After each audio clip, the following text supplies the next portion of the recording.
Oke, kita lanjutkan. Ini adalah video keempat di mata kuliah PDK.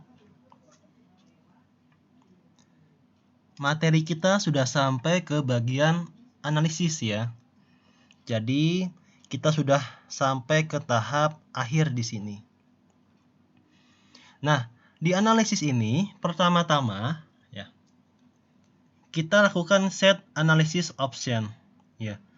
Pada kasus kali ini, model struktur kita berperilaku sebagai space frame, ya karena dia sebagai rangka ruang. Nah, berarti ya ini ya kalian buka dulu program 1000-nya. Ya, kalau sudah ya tinggal ditekan analyze, kemudian set analysis option, kemudian pilih space frame di sini. Ya, artinya semua translasi dan semua rotasi itu akan tercentang. Kalau misalkan kalian hanya membuat portal 2 dimensi, berarti pilih saja yang XZ plane di sini. Kalau misalkan kalian hanya berupa plat bidang XY, berarti cuma pilih ini. Tapi kalau kalian sudah space truss, ya ini harus dipilih. Nah, jadi pilih saja yang space frame di sini. Karena kita adalah tipenya tipe rangka ruang 3 dimensi. Nah, kalau sudah tekan saja OK. Ya. Kemudian kita pilih lagi set load cache to run ya. Tekan menu analyze, set load cache to run. Pada kasus beban modal kita nonaktifkan sehingga output yang akan di running hanya beban mati dan beban hidup saja.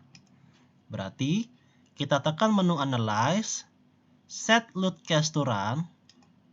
Kemudian di bagian sini kan ada 3 buah jenis beban. Ya, ada beban mati yang telah kita bikin, ada beban hidup yang telah kita bikin, tetapi juga ada beban modal di sini. Nah, modal di sini ini diperuntukkan untuk kalau kita menganalisis periode waktu ragam getar struktur ya. Itu untuk di pembebanan gempa nanti akan terpakai. Nah, sementara karena kita masih beban gravitasi, ini bisa saja kita do not run. Ya, bisa saja kita tidak running. Tapi kalau kepengen di running ya silahkan, tidak masalah. Ya. Jadi ini modal kita klik, kemudian kita pilih do not run cache sehingga aksinya yang jadi running menjadi do not run. Ya. Tapi perlu saya sampaikan tidak ini di running pun tidak masalah ya, tapi ya proses runningnya nanti butuh lebih waktu yang lebih membutuhkan waktu yang lebih lama. Ya. Oke, kita running. Jadi yang kita running hanyalah beban mati dan beban hidup saja. Kalau sudah, tekan ini run now. Nah, kemudian dia akan melakukan proses analisis secara program.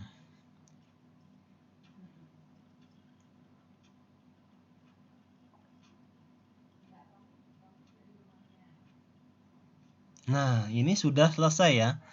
Kalau sudah selesai, maka ada logo gembok di sini. Artinya model kita sudah terkunci, tidak bisa kita modifikasi.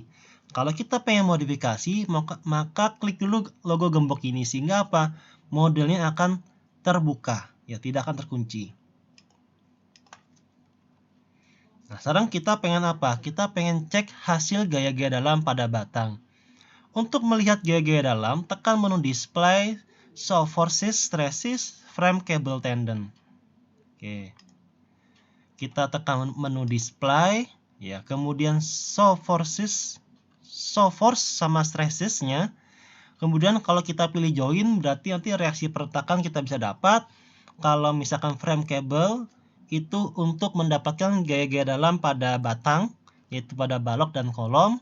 Kalau sel itu untuk mendapatkan gaya-gaya dalam pada plat lantainya. Misalkan kita pengen dulu yang frame cable ini, berarti gaya-gaya dalam berupa momen, lintang, normal dari balok dan kolomnya. Nah, kita pilih. Nah, kita pengen terhadap kombinasi apa?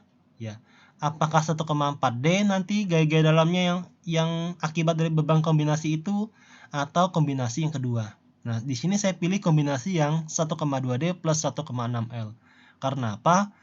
Prediksi saya, momen yang dihasilkan itu maksimumnya adalah dari 1,2D plus 1,6L. Yang untuk 1,4D ini dia momennya bisa lebih kecil. Jadi kita ambil yang maksimum di sini. Nah, kemudian komponennya ada gaya normal, ada gaya lintang, ada gaya torsi, sama gaya momen. Nah, di sini sudah dijelaskan ya. Untuk axial force, untuk gaya aksial, geser 22, arah geser 33, momen 22 dan momen 33. Nah, di sini apa sih bedanya 22 dan 33? Nah, sebenarnya seperti di awal ya, saya ada menyinggung yang namanya sumbu lokal pada batang. Jadi kalau misalkan batangnya ke arah sini ya, batang kita gambar ke arah X, maka sumbu lokalnya 1 itu sejajar dengan sumbu batang, 2 itu ke atas, 3 itu ke samping. Kalau baloknya kita gambar ke sana, berarti 1 juga sejajar, 2 ke atas, 3 ke samping. Kalau kita gambar ke atas, berarti 1-nya juga ke atas, 3-nya ke sana, 2-nya ke samping. Jadi sumbu ini mengikuti arah kita menggambar. Nah, misalkan tadi ada momen 22 dan momen 33 ya. Momen 22 dan momen 33. Apa itu bedanya? Nah, kalian harus ingat dulu kaidah tangan kanan ya. Nah, misalkan kalian arahkan jempol kalian seperti ini ya, dimana nanti rotasinya seperti ini ya, memutar ya. Nah, misalkan gini. Jempol kalian arahkan terhadap sumbu X ya, atau sumbu lokal 1. Berarti kalau misalkan baloknya seperti ini, maka jempol kalian arahnya ke sumbu lokal X atau ke lokal 1. Berarti memutarnya adalah dia puntir ya, memutari sumbu lokal 1. Nah, kalau momen 33, berarti jempol kalian arahkan ke 33 ya. Arahkan ke 33 sini, kemudian akan memutar ke sini ya. Diputar, jempolnya diputar saja tangannya, berarti nanti dia akan terjadi defleksi ke bawah ya. Batangnya akan terjadi defleksi ke bawah. Kalau kalian pilih momen 22, jempolnya arahkan ke atas ya, ke arah 2, kalian putar jempolnya, maka balok di sini pasti akan mengalami defleksi ke samping. Oke ya, saya ulangi. Kalau kalian pengen mencari apa itu momen 33, apa itu momen 22, arahkan terlebih dahulu jempolnya ke arah, misalkan momen 33, berarti jempolnya arahkan ke arah 3. Nah, kemudian kalian putar jempolnya, berarti dia akan mengakibatkan batang ini akan melentur ke bawah. Ya.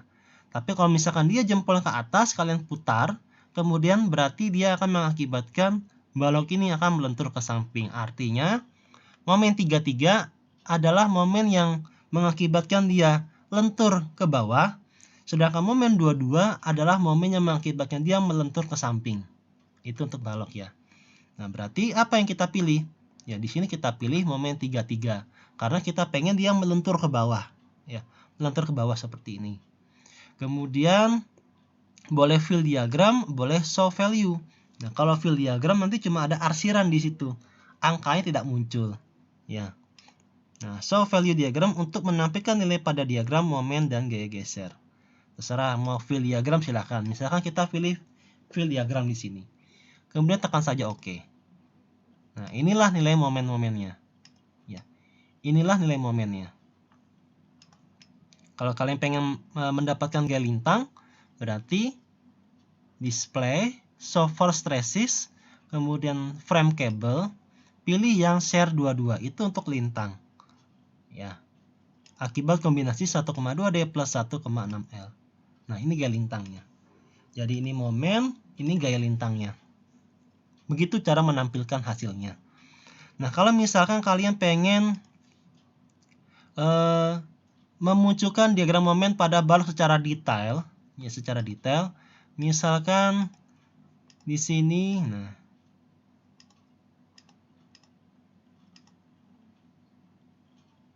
ya, saya jadikan ini tampilan XZ. Nah, tampilan XZ. Kemudian misalkan saya ngambil pada portal tengah, karena di situ prediksi kita momennya yang paling besar. Berarti saya maju dulu. Saya maju. Nah, supaya saya pengen menampilkan supaya dia detail, misalkan saya klik kanan di sini. Ya, saya klik kanan, muncul dia. Ini momen-momennya secara detail. Yang warna hijau ini bisa kita geser. Ya, kita geser berdasarkan jaraknya berapa di sini. Ya, jaraknya berapa. Ya, itu bisa. Misalkan kita pilih show max di sini, berarti dia akan mengambil nilai momen yang terbesar Berarti nilai momennya adalah 39 paling besar di tumpuannya, sama gaya lintang yang 50,6 kN. Defleksi yang terjadi adalah 0,002 meter di jarak 2 meter. Ya. Jadi ini adalah angka momennya. At ini adalah posisinya, berarti posisinya ada di 4 meter. Ya. Kalau misalkan saya geser di tengah-tengah sini, ya. Atau saya tulis lokasinya di 2 meter. Di 2 meter. Nah, di 2 meter semua, maka momennya sekian. Dan lintangnya adalah sekian. Biasanya kalau momennya maksimum di tengah bentang, maka lintangnya dia 0 di situ karena bebannya adalah beban merata. Nah, itu bisa kita lakukan seperti itu. Ini akibat 1,2D plus 1,6L bisa kita rubah menjadi 1,4D. Nah, momennya pasti lebih kecil di sini. Ya. Jadi saya sarankan gunakan kombinasi yang mengakibatkan momen itu dia menjadi besar. Oke, caranya seperti itu, ya. Untuk yang lainnya nanti bisa kalian coba sendiri. Ya. Nah, ini contohnya. Contohnya momen di sini 42, kemudian 55. Ya. Nah, nilai-nilai gaya-gaya dalam balok yang harus dicatat. Nah, misalnya kita dapat seperti ini, tumpuan kita ambil, lapangan juga kita ambil. Gaya lintang yang kita ambil paling maksimum. Ya. Jadi, minimal untuk mendesain balok kita harus mengambil 3 buah data ini. Minimal seperti itu. Yaitu momen pada tumpuan, momen pada lapangan, dan gaya lintangnya, ya, atau gaya gesernya. Nah, sebagai data input dalam perhitungan pengelentur dan geser balok. Nah, ini data yang kita ambil. Ya.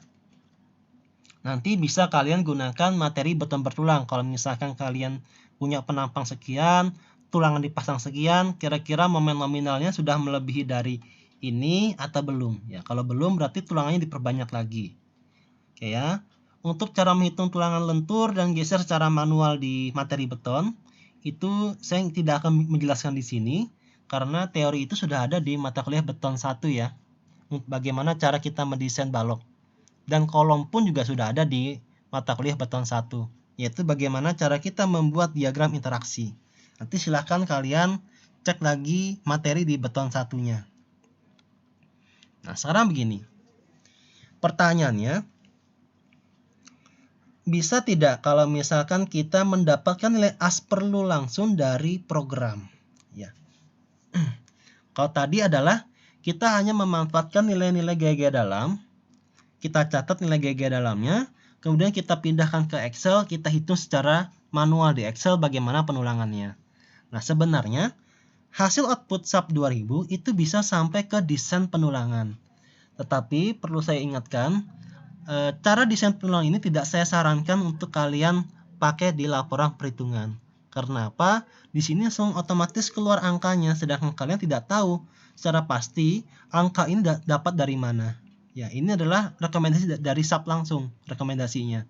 Jadi saya sarankan untuk nanti kalau kalian sudah mulai bekerja, ya, kalian gunakan hasil SAP itu sampai dengan nilai momen saja. Ya, walaupun sebenarnya untuk desain penulangan bisa kita gunakan sebagai cek kita atau validasi kita. Jadi untuk laporan perhitungan, kita gunakan ini, nilai momennya, gaya dalamnya, kemudian kita hitung secara manual.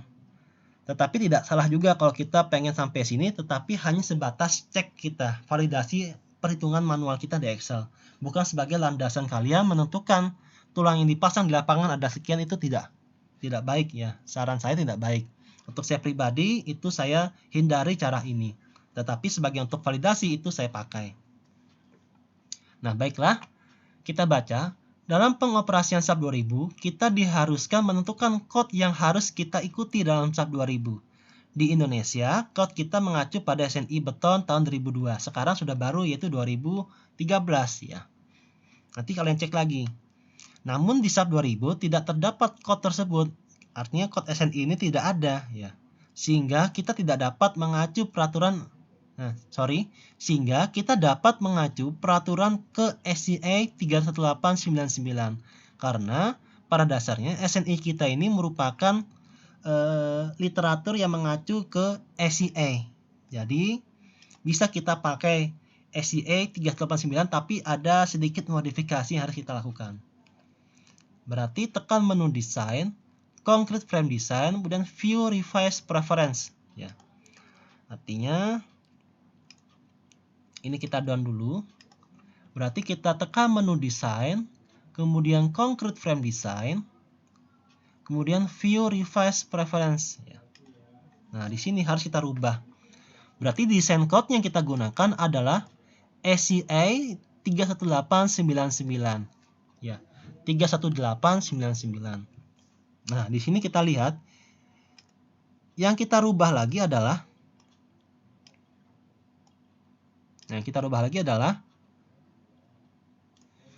peraturan yang digunakan adalah SNI struktur beton untuk gedung tahun 2002 ya, atau 2013 silahkan, yang mengadopsi peraturan SCA 31899. Perbedaan yang harus disesuaikan adalah faktor reduksi atau P yang kita pernah hitung di beton. Ada PMN, ada PVN atau faktor reduksi kekuatan. Nah, perbedaan faktor reduksi tersebut karena masih lemahnya tingkat pengawasan kerja dan mutu untuk proyek konstruksi Indonesia, maka faktor reduksi berdasarkan SNI beton ya pasal 11.3 adalah sebagai berikut, yaitu untuk reduksi lentur 0,8, untuk reduksi geser dia adalah 0,75. Berarti kita ganti P bending ya. Yang kalau di SCA dia 0,9, kita menjadi 0,8, yaitu lebih kita perbesar reduksinya. Kemudian P gesernya kita ganti menjadi 0,75. Nah, cukup hanya 3 itu saja. Kodenya, kemudian P bendingnya sama P share-nya di sini. Nah, kalau sudah di oke saja. Nah, sekarang cek kapasitas ya. Untuk mengetahui nilai as perlu tulangan, tekan menu design, concrete frame design, start design atau check up structure. Nah, sekarang kita lihat di sini. Berarti kita tekan menu design, kemudian concrete frame design, start design atau check up structure. Nah, ini adalah angka-angkanya ya, as perlunya. Nah, supaya angkanya tidak error seperti ini ya, terlalu banyak pembaginya, maka kita rubah menjadi satuan milimeter. Yang penting satuan luasnya adalah milimeter. Mau satuan gayanya kilogram, itu silahkan. Di sini saya gunakan KGF milimeter. Nah, di sini ya, kalau saya jadikan tampilan XZ, nah di sini dia tidak ada yang tertulis OS ya, atau overstress.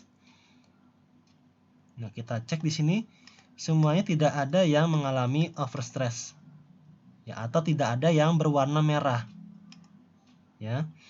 Dari hasil cek tidak dapat batang yang mengalami overstress atau OS, sehingga penampang mampu menahan bebannya. Jika terdapat beberapa frame yang berwarna merah, misalkan ada warna merah, dia tandanya overstress, kelebihan tegangan, dapat dimodifikasi dengan cara memeriksa kembali permodelan kita. Apakah sudah benar? Kalau sudah yakin benar, berarti kita bisa meningkatkan mutu material yang kita gunakan atau memperbesar dimensi. Ya, itu bisa. Nah, bagaimana cara kita menghitungnya? Ya, bagaimana cara kita menghitungnya? Di sini, ya, kalau saya tulis gambarnya, ya, contoh desain tulangan utama balok dari hasil SAP 2000.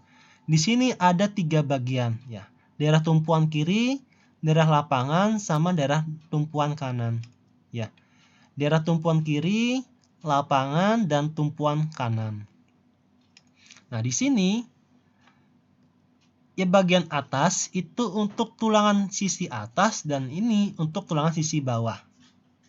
Nah, misalkan gini. Kita dapat as perlunya angkanya sekian, ya. Di sini paling besar di atas, di bawah kecil. Di sini yang di bawah besar, yang di atasnya kecil. Yang di sini yang di atasnya besar, di bawahnya kecil. Berarti sudah sesuai dia bentuk momennya. Di sini dia negatif, kemudian positif, kemudian negatif lagi. Ya. Saya ulang ya. Di sini momen negatif, positif, negatif. Di mana dia momennya di situ berarti nilainya dia asnya lebih besar. Ya. Atau di sini untuk tulangan tariknya, di sini untuk tulangan tekannya. Di sini untuk tulangan tekan, di sini untuk tulangan tarik. di sini untuk tulangan tariknya, di sini untuk tulangan tekannya. Oke, sekarang misalkan kita gunakan tulangan ulir, diameternya 22. Berarti kita hitung, luas tulangannya adalah 1/4 pi d kuadrat. 1/4 dikalikan 3,14 dikali diameternya 22. Dikuadratkan, yaitu dapatnya 380 mm persegi. Nah, berarti kalau saya pengen menghitung berapa jumlah tulangan di atas ini adalah, ya, atau yang di sini, berarti 2001 ya dibagi dengan 380, dapatnya 5,3 jumlahnya. Kita gerakkan ke atas, kita pasang 6 buah diameter 22 di sini. Ya. Untuk tulangan tekannya di sini adalah 969, berarti 969 dibagi 380. Dapatnya kita 3 buah tulangan di sini. Berarti di sini 6D22, di bawahnya ada 3D22. Di lapangan juga sama, berarti 2D22, di sini 3D22. Ya. Caranya seperti itu, gampang saja. Nah, sekarang untuk cara geser bagaimana? Ini untuk tulangan lentur ya. Tulangan lentur. Untuk cara menghitung di cara menghitung di kolom juga sama ya.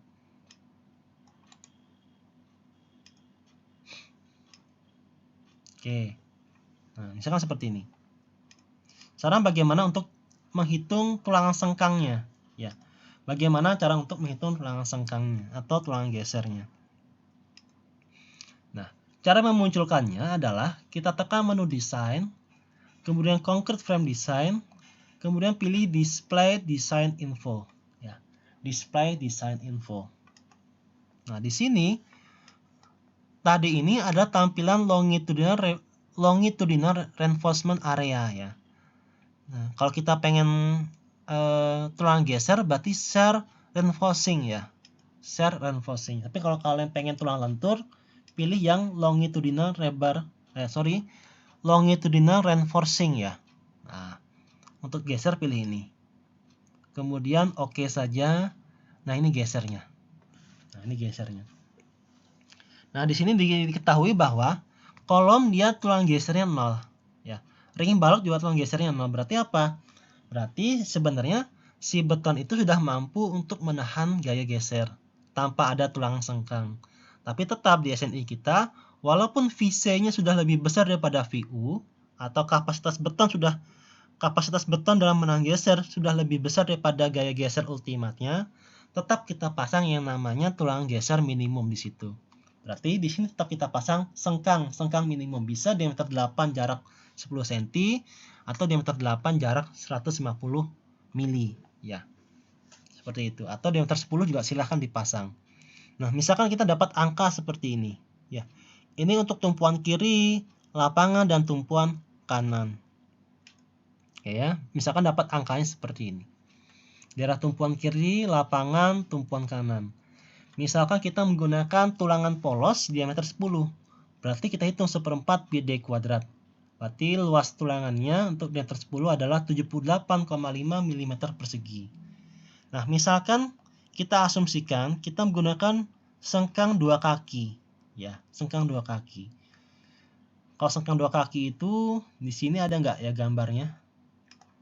Nah, ini adalah contoh sengkang 2 kaki. Ya, sengkang 2 kaki itu seperti ini. Ini kaki pertama, ini kaki kedua. Kalau sengkang 3 kaki, maka sengkangnya ada lagi di sini kakinya. Nah, di tengah-tengah ada lagi. Ya. Di tengah-tengah ini nanti bisa ada lagi. Itu contohnya. Nah, ini contoh yang 3 kaki. Ya. Ada 1, 2, 3. Kalau 2 berarti ya hanya seperti ini saja. Oke ya, paham? Nah, kita gunakan sengkang 2 kaki diameter 10 dan jaraknya antar sengkangnya adalah 15 cm. Maka luas tulangan per 1 meternya adalah 2 kaki ini dikali 1/4 pi d kuadrat luasnya dikali dengan 1000. Itu berarti per 1 meter dibagi jaraknya 15 cm. Ya, 150 mili. Berarti dapatlah 1507 mm persegi. Sehingga luas tulangannya per meter panjang adalah angka ini dibagi dengan 1000 tadi. Ya, dapatnya 1,507 mm persegi per milimeter. Nah, kalau kita lihat ya, kontrol keamanan aman tidak kita pasang diameter 10 dengan jarak 15 cm. Angka di sini harus lebih besar daripada angka yang di sini. Ya. Ketahuan 1,5 lebih besar daripada 0,878. Berarti sengkang kita aman dan mampu menahan geser. Oke ya. Untuk di bagian lapangan, di bagian lapangan kita menggunakan sengkang yang jaraknya lebih jauh. Ya. Ini jaraknya 15 cm. Di sini kita menggunakan sengkang yang jaraknya 20 cm. Nah, kita hitung seperti ini berarti dapatnya 0,785. Dia lebih besar daripada 0,5. Berarti untuk lapangan boleh digunakan diameter 10 dengan jaraknya 20 cm. Sedangkan di tumpuan adalah diameter 10 dengan jarak 15 cm. Oke, berarti itu sudah paham. Nah, sekarang bagaimana cara kita untuk mencek nilai momen pada plat? Ya, bagaimana cara kita untuk mencek nilai momen pada plat? Untuk mengetahui besaran momen pada plat lantai dan plat atap, tekan menu display, show force dan stresses, kemudian pilih cell di sini. Berarti saya jadikan dulu 3 dimensi di sini. Ya, saya tekan show undeformed dulu supaya dia normal kondisinya. Ya, supaya kondisi normal. Oke ya. Kemudian berarti saya tekan display, show force stresses, kemudian saya pilih yang namanya cell di sini. Ya, saya pilih yang namanya cell. Kemudian kombinasinya yang saya gunakan, tadi saya kelupaan ya.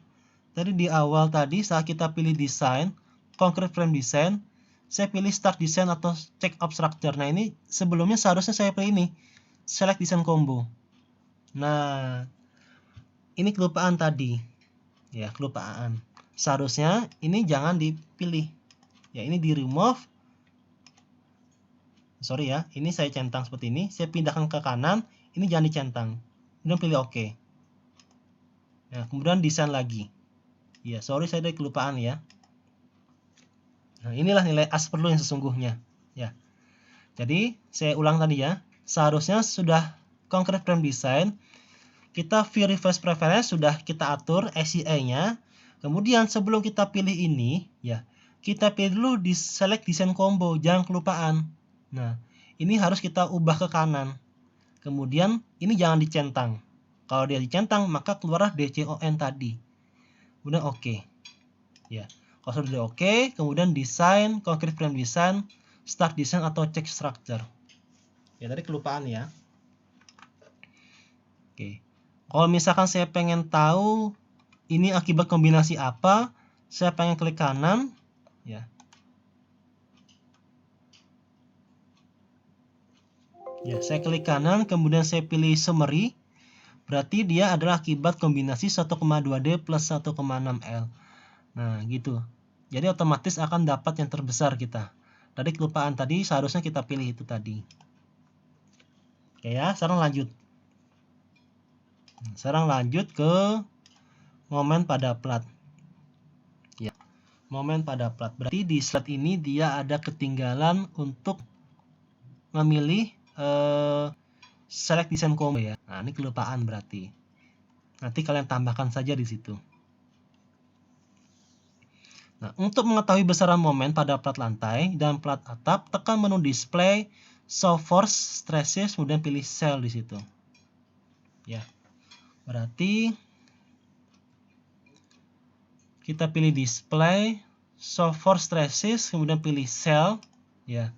Kemudian pilih M11 untuk momen arah X dan M22 untuk arah Y ya. Nah, jadi momen 11 untuk momen arah X dan momen 22 untuk arah Y. Misalkan momen 11 saya pilih di sini. Ya. Yang di sini saya ganti dia menjadi, saya matikan dulu. Ya. Saya ganti menjadi dia display first stresses cell, kemudian saya ganti M22. Oke. Jadi ini adalah momen arah X dan ini adalah momen arah Y. Oke ya. Nah, sekarang kalau kita lihat di sini, ya, Kalau kita lihat di sini, ya, namanya adalah kontur momen pada plat, ya. Di sini kita lihat, namun hasil kontur di atas, kontur seperti ini, itu masih terlalu kasar hasilnya.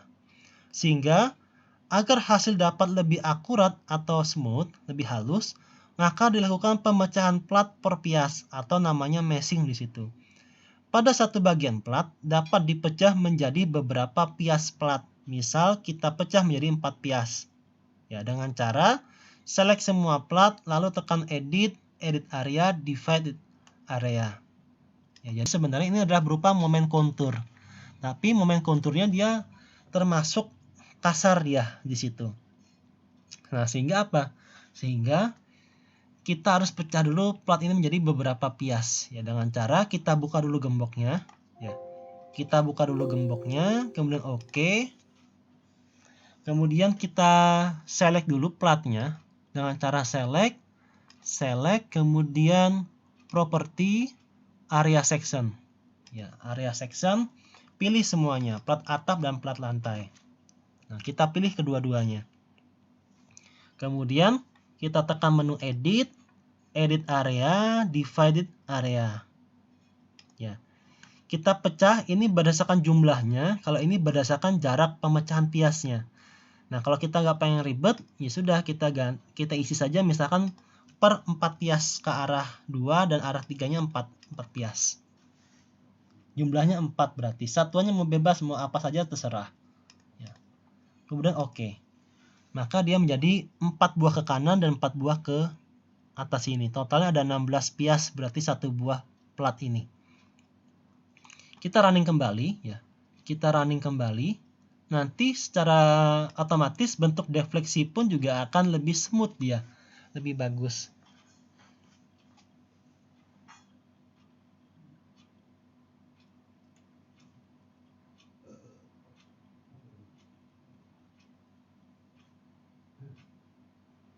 Nah, hasil defleksi pun lebih smooth. Ini saya tampilkan, ya. Saya tampilkan dia akibat momen 1-1. Ya. Akibat momen 1-1, tapi juga saya pengen tampilkan bentuk deformasinya. So, deform shape-nya. Nah, seperti itu. Yang kanan juga sama. Ya. Saya pilih momen 22, tapi juga saya tampilkan so deform shape-nya. Pastikan dia 1,2D plus 1,6L. Nah, inilah momennya yang terjadi.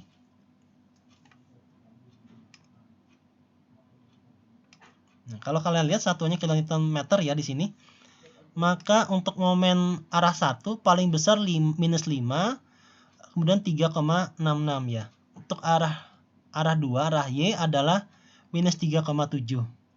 Ya, ini yang kalian catat. Nah, kita buka Excel-nya, kita buka PowerPoint-nya.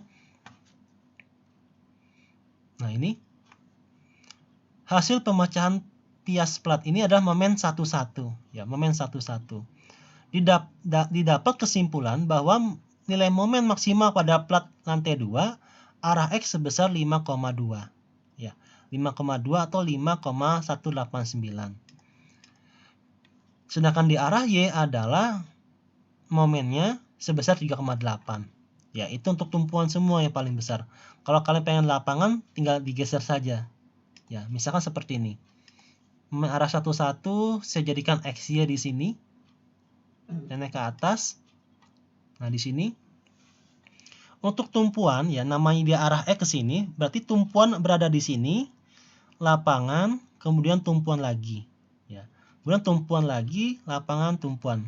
Begitu seterusnya. Kalau dia arah Y, ya. Kalau dia arah Y, nah, kalau dia arah Y, maka tumpuannya ada di sini, lapangan, tumpuan. Tumpuan, lapangan, tumpuan. Kalau kalian pengen mencatat tumpuan arah X, ya berarti klik kanan di sini.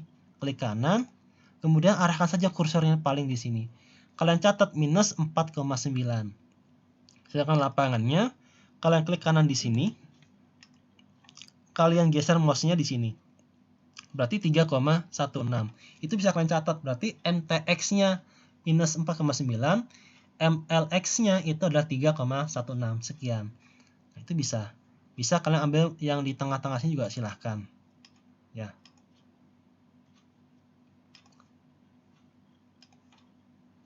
Nah, ambil saja yang mana momennya yang terbesar. Nah, di sini adalah 5,0. Nah, itu berarti kalian ambil yang ini nilai momennya. Atau bisa juga kalian ambil MTX-nya minus 5, MLX-nya 3,66. Sedangkan di sini MTY-nya 3,7, MLY-nya ada 3,329. Itu kalian catat dan masukkan ke dalam Excel perhitungannya. Oke. Ini contoh-contoh Excel untuk perhitungan penulangan balok ya. Seperti ini contohnya, nanti bisa kalian lihat. Kemudian untuk ruang gesernya seperti ini. Kemudian untuk platnya, ya plat 2 arah. Itu juga sudah kalian pelajari semua. Jadi untuk balok, ini sudah kalian pelajari di beton 1. Untuk plat sudah kalian pelajari di beton 2. Dan kolom ini sudah kalian pelajari di beton 1. Ya, itu cara-cara untuk menghitung penulangannya. Oke ya, saya rasa cukup itu dulu. Tadi saya mohon maaf, saya kelupaan di bagian ini. Ya, di bagian sini tadi seharusnya setelah kita pilih ACA-nya, jangan lupa kalian ubah dulu di bagian select design combo. Ya, pastikan ini sudah ada di bagian posisi kanan. Dengan cara kita add tadi. Dan ini jangan dicentang. Kalau dicentang maka keluar DCON tadi. Nah, kalau sudah baru desain, concrete frame design, kemudian start design. Jadi tahapannya ini dulu, kemudian ini, kemudian baru ini. Oke ya. Saya rasa itu cukup materinya. Ya, jadi untuk materi slide ini, nah slide perencanaan struktur bangunan 2 tingkat sederhana dengan bantuan SAP 2000 saya anggap sudah selesai. Semisal kalian ada pertanyaan bisa bertanya langsung di forum diskusi Simari dan juga bisa mengajukan pertanyaan melalui WA group ya. Untuk selanjutnya kita akan masuk ke materi gempa statik. Nah, gempa statik nanti akan dibuat di video kelima. Video keempat cukup sampai di sini. Saya ucapkan terima kasih.